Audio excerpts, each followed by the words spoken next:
नमस्कार दोस्तों, मैं नरेश शौकीन। दोस्तों, बात नीरज चोपड़ा और बजरंग पूनिया की करते हैं।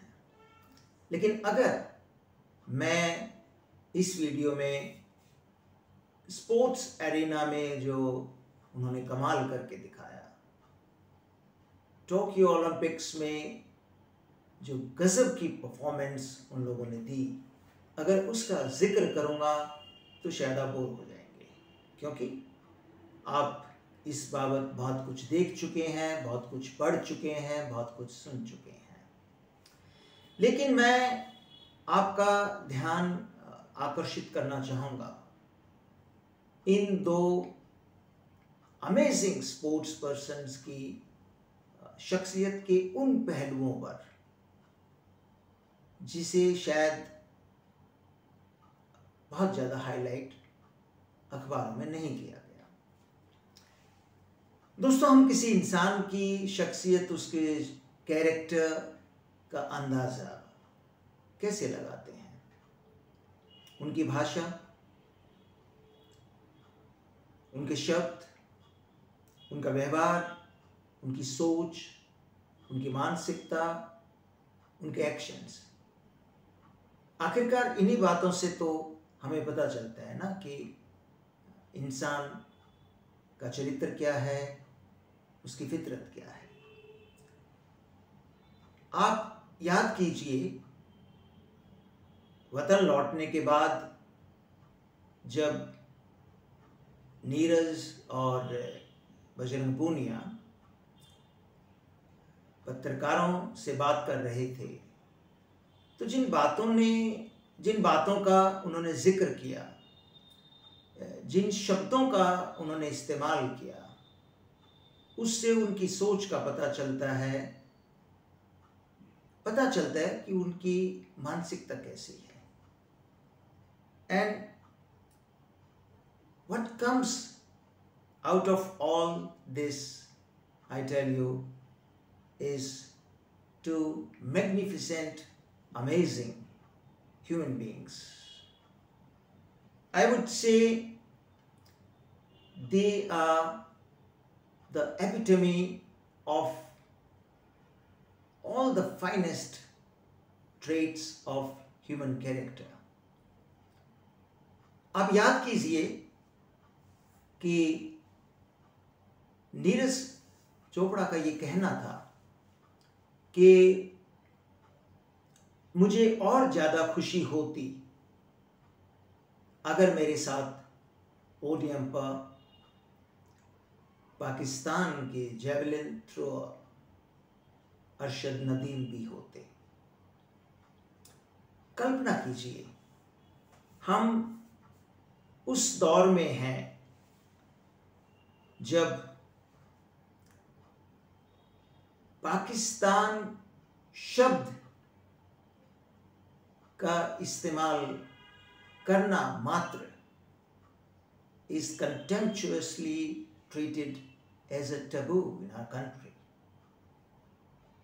इसकी वजह शायद पाकिस्तान में जो टेरर ग्रुप्स ऑपरेट कर रहे हैं वो हो सकती है, मैं उसमें नहीं जाना चाहता। लेकिन आप सोचिए, कौन स्पोर्ट्समैन अपने कॉम्पिटिटर, अपने राइवल, और वो भी पाकिस्तान का एक बाशिंदा, उसके लिए ऐसी बात कहेगा? To me, that is the true essence of what we call sportsmanship, statesmanship. वो ये बात कहकर साबित करता है कि नीरज चोपड़ा महज एक महान खिलाड़ी ही नहीं है, वो एक स्टेट्समैन भी है। बजरंग पूनिया की बातों पर अगर हम गौर करें जो उसने पत्रकारों से की, तो आप मेरे से सहमत होंगे कि this boy is literally the personification of humility. Winning a bronze medal in Olympics with an injured knee is no mean achievement. लेकिन उसने क्या कहा? हाथ जोड़कर देशवासियों से माफी मांग रहा था. He was apologetic. उसने कहा कि मैं देश की आशाओं के अनुरूप प्रदर्शन नहीं कर पाया टोक्यो ओलंपिक्स में. मुझे इस बात का दुख है. मैं इस बात के लिए देशवासियों से माफी मांगता हूं और यकीन दिलाता हूं कि नेक्स्ट ओलंपिक्स में मैं गोल्ड मेडल लेके आऊंगा. सो हम्बल, इतना विनम्र कौन होता है भाई?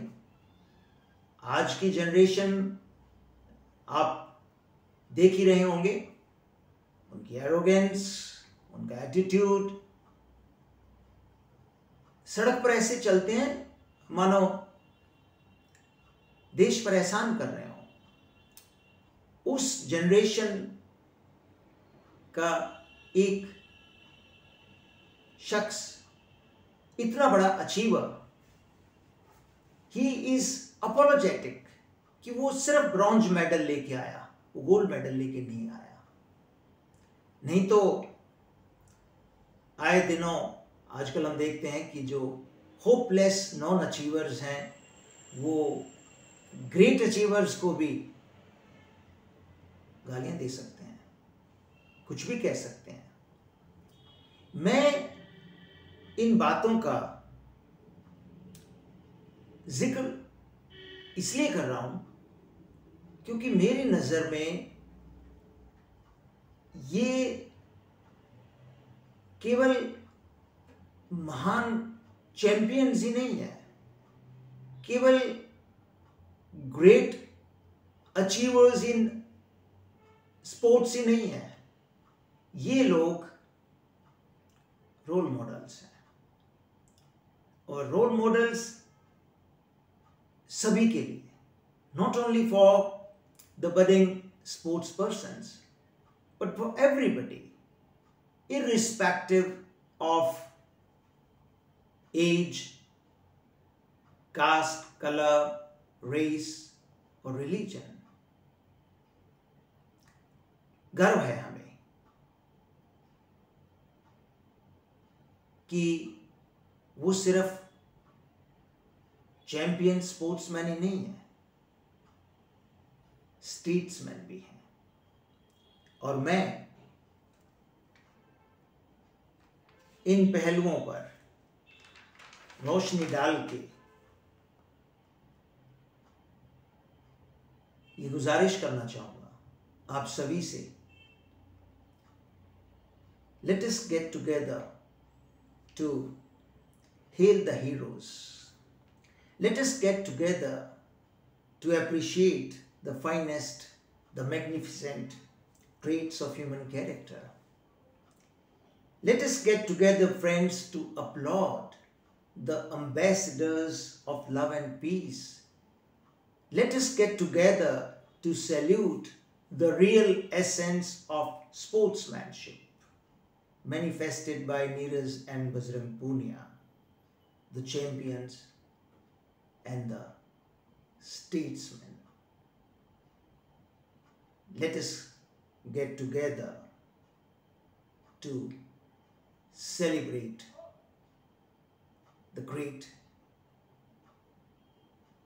ambassadors of India. Thank you.